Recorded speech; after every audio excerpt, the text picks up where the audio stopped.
सारे तीर्थ बार बार, गंगा सागर एक बार, ऐसा क्यों कहा गया है? गंगा सागर एक प्रसिद्ध तीर्थ स्थान है जिसका पौराणिक काल से बहुत महत्व है। गंगा सागर वो स्थान है जहां गंगा नदी बंगाल की खाड़ी में समुद्र से मिलती है। कहा जाता है कि सभी तीर्थों की यात्रा का फल तब तक नहीं मिलता जब तक आप गंगा सागर नहीं जाते। मकर संक्रांति के दिन गंगा सागर में स्नान दान का सर्वाधिक महत्व बताया गया है।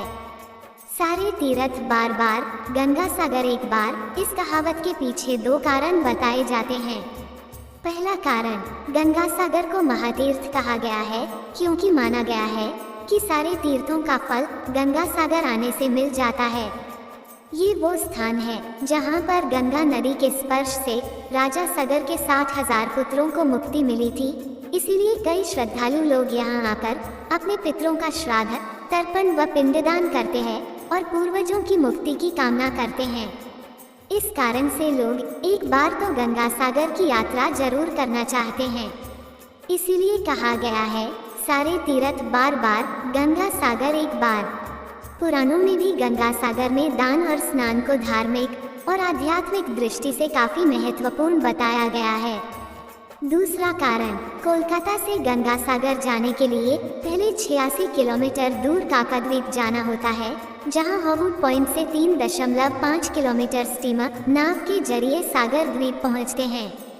इसके बाद सागर द्वीप पर 32 किलोमीटर यात्रा करने के बाद गंगा सागर तीर्थ आता है। पुराने समय में ये यात्रा काफी दुष्कर और कठिन थी। कई दिन की यात्रा करने के बाद लोग गंगा सागर पहुंच पाते थे, इसीलिए लोग दोबारा जाने की सोचते भी नहीं थे। इसलिए लोग कहने लगे, सारे तीर्थ बार बार, गंगा सागर एक बार।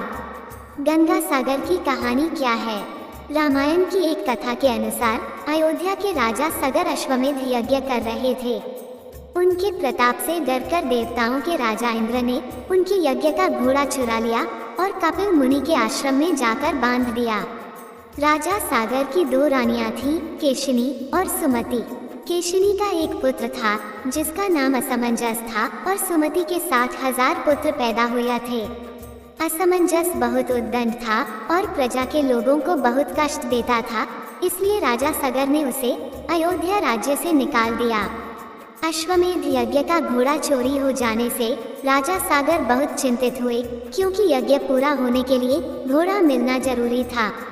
राजा सगर ने अपने 60,000 पुत्रों को घोड़ा खोजने के लिए भेजा। घोड़ा खोजते हुए राजा सगर के वे सभी पुत्र कपिल मुनि के आश्रम में पहुंच गए और घोड़े को वहां बंधा देखकर उन्होंने कपिल मुनि को चोर समझा। कपिल मुनि भगवान विष्णु का अंश अवतार थे, जिन्होंने कर्दम ऋषि के पुत्र के रूप में जन्म लिया था। राजा सगर के पुत्र कपिल मुनि के बारे में नहीं जानते थे और उन्होंने मुनि का काफी अपमान कर दिया। इस अपमान से क्रोधित होकर कपिल मुनि ने राजा सगर के पुत्रों को श्राप दिया कि तुम सब अभी भस्म हो जाओ। मुनि के श्राप देते ही तुरंत राजा सागर के 60,000 पुत्र वहीं भस्म हो गए। जब काफी समय बाद राजा सगर के पुत्र वापस नहीं आए तो उन्होंने अपने पौत्र अंशुमान, जो कि असमंजस का पुत्र था, अपने चाचाओं का पता लगाने के लिए भेजा। अंशुमान भी खोजते खोजते कपिल मुनि के आश्रम पहुंच गया। वहां उसने यज्ञ का घोड़ा और हजारों की संख्या में अस्थि पिंजर और राख देखी तो वो समझ गया कि क्या हुआ होगा। अंशुमान ने कपिल मुनि की स्तुति की और कृपा की प्रार्थना की। कपिल मुनि ने प्रसन्न होकर आंखें खोली। उन्होंने अंशुमान को अश्वमेध यज्ञ का घोड़ा ले जाने दिया और बताया कि अगर राजा सगर का कोई वंशज उस स्थान पर गंगा जी को ले आए तो उसके चाचाओं को मोक्ष मिल जाएगा। अंशुमान घोड़ा लेकर अयोध्या वापस आ गया और राजा सागर ने यज्ञ पूरा किया। राजा सगर ने अगले 30,000 वर्षों तक राज्य किया। फिर वे अंशुमान को राज्य सौंपकर स्वर्ग सिधार गए। अंशुमान ने गंगा जी को पृथ्वी पर लाने का बहुत प्रयास किया, लेकिन वो अपने जीवन में सफल नहीं हो पाया। अंशुमान के पुत्र दिलीप ने भी काफी तप किया, लेकिन वो भी गंगा को लाने में असफल रहे। राजा दिलीप के बाद उनके पुत्र भागीरथ अपने अथक प्रयास और घोर तप से गंगा को पृथ्वी पर लाने में सफल हुए। गंगा सागर कैसे जाएं? गंगा जी ने आश्वासन दिया कि मैं पृथ्वी पर जरूर आऊंगी, परंतु जिस समय मैं स्वर्गलोक से पृथ्वी पर आऊंगी उस समय मेरे प्रवाह को रोकने के लिए कोई उपस्थित होना चाहिए। इसके लिए भागीरथ ने भगवान शिव को तप करके प्रसन्न किया। भगवान शिव ने स्वर्ग से आती हुई गंगा को अपने जटाओं में धारण कर लिया और वहां से गंगा 7 धाराओं में भूमि पर उतरी। पहली 3 धाराएं हलादिनी, पावनी और नलिनी पूर्व की दिशा में बह चली और 3 धाराएं सुचक्षु, सीता और सिंधु पश्चिम की ओर प्रवाह की। 7वां प्रवाह भागीरथ के बताए रास्ते पर बढ़ चला और आगे आगे भागीरथ रथ में चलते चले गए। चलते चलते भागीरथ उस स्थान पर पहुँचे जहाँ उनके प्रपितामह भस्म हो गए थे। माँ गंगा उनके अवशेषों के ऊपर से बहते हुए राजा सागर के 60,000 पुत्रों का उद्धार करते हुए जाकर सागर में मिल गईं। राजा भागीरथ ने गंगा जी को पृथ्वी पर लाया, इसलिए गंगा का एक नाम भागीरथी भी है। गंगा सागर का मेला, जिस स्थान पर राजा सागर के पुत्रों को मुक्ति मिली, गंगा सागर वही स्थान है। यहाँ पर कपिल मुनि का मंदिर है जहाँ लोग दर्शन के लिए जाते हैं। गंगा जी जिस दिन पृथ्वी पर अवतरित हुई वो मकर संक्रांति का दिन था। संक्रांति के दिन गंगा सागर में स्नान का बहुत महत्व है, इसलिए हर साल मकर संक्रांति के दिन गंगा सागर में विशाल मेला लगता है जहां लाखों लोग स्नान और दान के लिए आते हैं।